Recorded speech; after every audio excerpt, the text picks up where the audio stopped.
एक समय की बात है। एक राज्य में एक प्रतापी राजा राज करता था। एक दिन उसके दरबार में एक विदेशी आगंतुक आया और उसने राजा को एक सुंदर पत्थर उपहार में दिया। राजा वह पत्थर देख बहुत प्रसन्न हुआ। उसने उस पत्थर से भगवान विष्णु की प्रतिमा का निर्माण कर उसे राज्य के मंदिर में स्थापित करने का निर्णय लिया और प्रतिमा निर्माण का कार्य राज्य के राजमंत्री को सौंप दिया।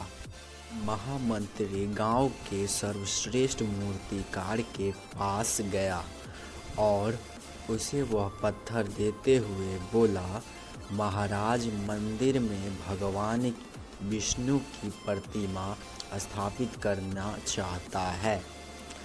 सात दिवस के भीतर पत्थर से भगवान विष्णु का प्रतिमा तैयार कर राजमहल पहुंचा देना।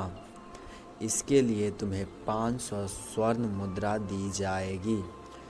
500 स्वर्ण मुद्राओं की बात सुन मूर्तिकार खुश हो गया और महामंत्री के जाने के उपरांत प्रतिमा का निर्माण कार्य आरंभ करने के उद्देश्य से अपने औजार तैयार कर लिया। अपने औजार में से उसने एक हथौड़ा लिया और पत्थर तोड़ने के लिए उस पर हथौड़ा से वार करने लगा, किंतु पत्थर जस का तस रहा।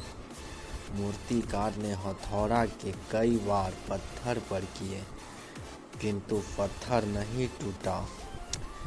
50 बार प्रयास करने के उपरांत मूर्तिकार ने अंतिम बार प्रयास करने के उद्देश्य से हथौड़ा उठाया, किंतु यह सोचकर हथौड़े पर प्रहार करने के पूर्व ही उसने हाथ खींच लिया कि जब 50 बार करने से पत्थर नहीं टूटा तो अब क्या टूटेगा।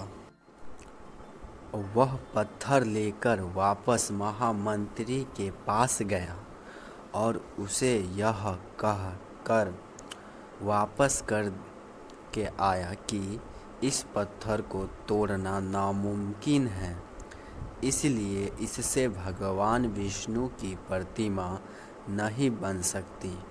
महामंत्री को राजा का आदेश हर स्थिति में पूर्ण करना था, इसलिए उसने भगवान विष्णु की प्रतिमा निर्मित करने का कार्य गांव के एक साधारण से मूर्तिकार को सौंप दिया।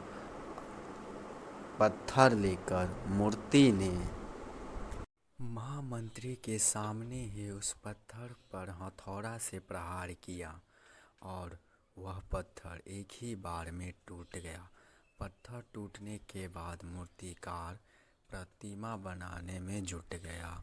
इधर मंत्री सोचने लगा कि काश पहले मूर्तिकार ने एक अंतिम प्रयास और किया होता तो सफल हो गया होता और 50 स्वर्ण मुद्रा का हकदार बनता। तो दोस्तों, हमें इस कहानी से यह सीख मिलता है कि कभी भी हमारे जीवन में हमको हार नहीं मानना चाहिए। आखिरी से आखिरी समय तक प्रयास करते रहना चाहिए। तो धन्यवाद। तो दोस्तों, हमें इस कहानी से यह सीख मिलता है कि कभी भी हमारे जीवन में हमको हार नहीं मानना चाहिए। आखिरी से आखिरी समय तक प्रयास करते रहना चाहिए। तो धन्यवाद।